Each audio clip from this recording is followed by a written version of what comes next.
Bonjour à tous. Aujourd'hui, je vais vous parler d'un petit livre. Alors, au sens propre comme figuré, puisque vous voyez que c'est vraiment un tout petit format. Ça fait partie de la collection Le Petit Livre aux éditions First, First, si je prononce à l'anglaise, euh, qui coûte, alors maintenant, il coûte 3,50 €. Euh, une collection qui ne fait pas, qui n'aborde pas que des thèmes de psychologie, mais en l'occurrence, celui-ci, si. Donc, le petit livre de l'énéagramme.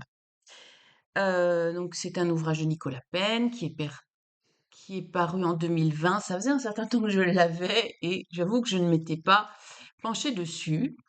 Quand je faisais ma formation en PNL, le centre de formation qui m'a formée, avait proposé un week-end d'initiation à l'énéagramme, donc que j'avais suivi. Bon, j'ai pas souhaité poursuivre dans cette voie parce que c'est pas ma manière de travailler, mais ça peut être intéressant quand on veut, je dirais, mieux se connaître soi. Parce que ça fait partie de ce qu'on appelle les méthodes par caractérologie. C'est-à-dire par typologie, hein, type comme ça, comme ça, comme ça. Vous avez la caractérologie de Leucène, hein, avec le bilieux, le lymphatique, le passionné, etc. Donc plusieurs types de personnes qui sont la combinaison de l'émotivité, l'activité, et puis ce qu'on appelle la primarité et la secondarité, pardon. On en reparlera si vous le souhaitez. On a la morphopsychologie, qui étudie la correspondance entre les traits du visage et, euh, et le caractère, la personnalité, sachant que c'est pas immuable puisque le visage change au fil du temps, et du coup la personnalité aussi. On a l'analyse caractérielle de William Reich qui utilise avec sa théorie des 7 cuirasses et des silhouettes qui en découlent, une certaine typologie, bien que c'est pas aussi carré et fixe que peuvent proposer la caractérologie et la morphopsychologie. On a donc l'énéagramme, on a la PNL quand elle s'intéresse aux canaux par lesquels on va traiter l'information mémorisée, visuelle, euh, auditive, kinesthésique, ou comment elle va trier l'information, trier la vision du monde, selon qu'elle va se focaliser sur l'information, l'objet, le lieu, la personne, etc. C'est une forme de typologie. Et puis on a l'analyse transactionnelle d'Éric Berne avec ce qu'on appelle les états du moi, c'est-à-dire que notre façon de communiquer, on va être plus, se comporter plus comme un parent, plus comme un enfant, plus comme un adulte avec des sous-catégories. Donc, l'énéagramme fait partie de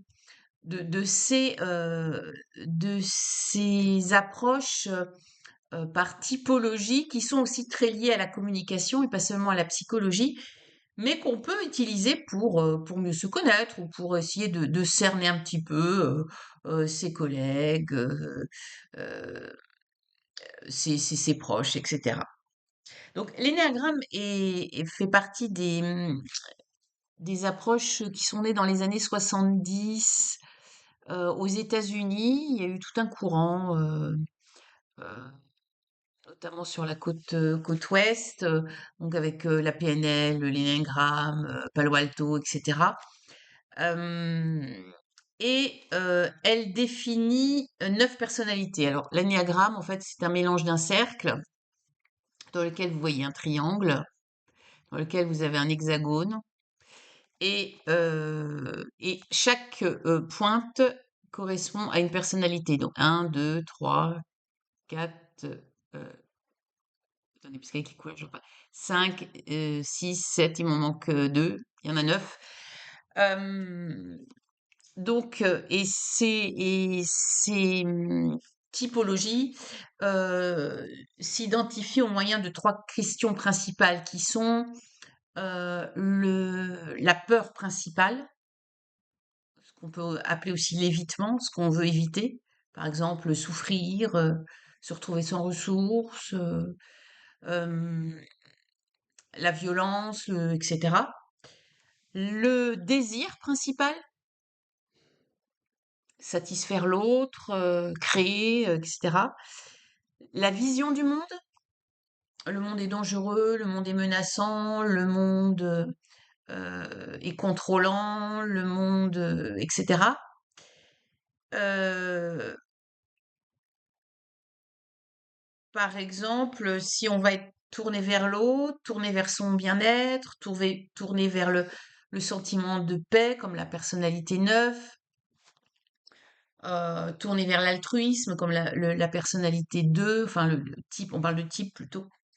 Donc, le livre permet de poser ces trois questions, de se poser ces trois questions et présente les 9 types de personnalités en rajoutant des notions de passion.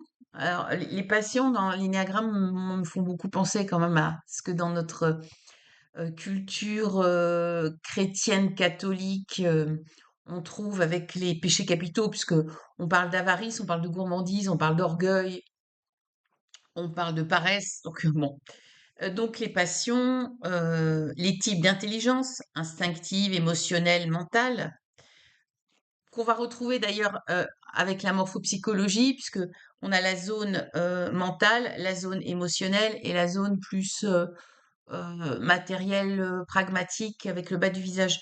Donc, qui serait la zone instinctive si on prend l'énéagramme. Donc, ce livre présente tout ça. Euh, Ce que je trouve intéressant, c'est qu'il y a deux grands courants qui peuvent d'ailleurs se rejoindre. Il y a certaines approches qui se font en parlant de numéros, type 9, type 8, type, etc.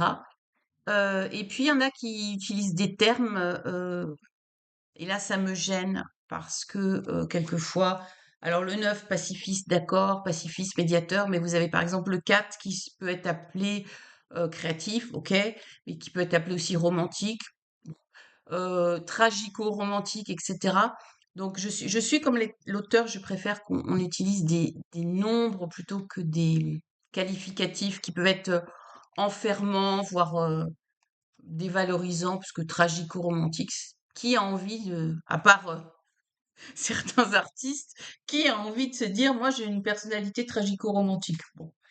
Euh, donc, euh, oui, je vous parlais des types d'intelligence, donc instinctive, émotionnelle et mentale. J'ai trouvé ce passage du livre très intéressant. Et puis, voilà, bon, ce qui est pas mal parce que bon, un livre de ce format de 156 pages, ça fait le tour. Alors, quand on va plus loin dans l'énéagramme, il y a 27 sous-personnalités. Donc 3 sous-personnalités par personnalité, 3 sous-types, pardon, faut que j'arrête de parler en termes de personnalité. 3 sous-types par type, ce qui fait 27, ce qui affine. Et puis, ce qu'on appelle les ailes. Par exemple, ici, vous avez le 9 tout en haut. Ici, vous avez le 8. Non, le 1, pardon. Ici, vous avez le 8. Donc, le 9 peut être proche par l'aile du 8.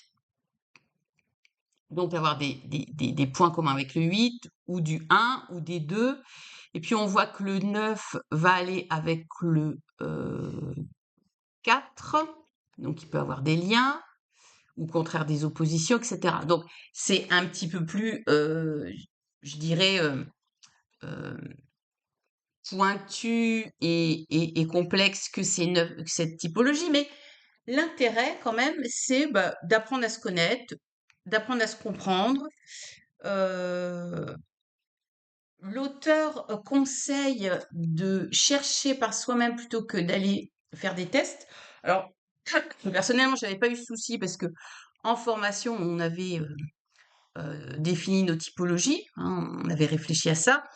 Donc, je suis allée faire plusieurs tests sur Internet. J'ai fait 3 tests, j'ai trouvé 3 résultats différents. Donc, effectivement, mieux vaut passer par soi-même en réfléchissant. Et puis, finalement, c'est ça le but, hein, de mieux se comprendre, de mieux se connaître. C'est intéressant de comprendre son parcours parce que, euh, alors, bon, moi, ce qui me gêne dans l'énéagramme, c'est qu'on vous dit, c'est comme ça, c'est à la naissance, ça bouge pas. Et que moi, ma formation en psychologie clinique, psychologie analytique, existentielle, etc., considère qu'on évolue et on peut changer, on peut même beaucoup changer. Donc, bon, ça me gêne, mais c'est vrai que comme il parle de l'idée que l'évitement s'inscrit dans la prime enfance, même dès 2 ans, euh, la peur d'être abandonné, la peur de la violence, etc. Comme c'est l'évitement qui crée, je dirais, qui est le noyau dur du type d'énéagramme, euh, on considère du coup que le type, on le garde toute sa vie. Mais ça permet de comprendre son parcours, ce que j'ai fait, et puis ça permet d'évoluer. Alors, il y en a qui l'utilisent, par exemple, pour choisir une profession dans une reconversion professionnelle, pour, alors, évaluer ses failles, ses potentiels, et puis prendre un nouveau chemin. Le risque, évidemment, c'est de s'enfermer dans une typologie, puis de dire, moi, de toute façon, je suis neuve, je suis un pacifiste, j'aime pas les conflits, donc je n'entre pas dans les conflits. Ou moi, je suis un type 7, je suis un optimisme, j'aime pas me prendre la tête, donc je vais pas me coltiner ces tracas, etc. Hein. Justifier par la psychologie euh, un refus de changer, ça ne veut pas être bénéfique. Mais, grosso modo, pour 3,50 €, vous avez un petit ouvrage qui vous permet de découvrir quelque chose.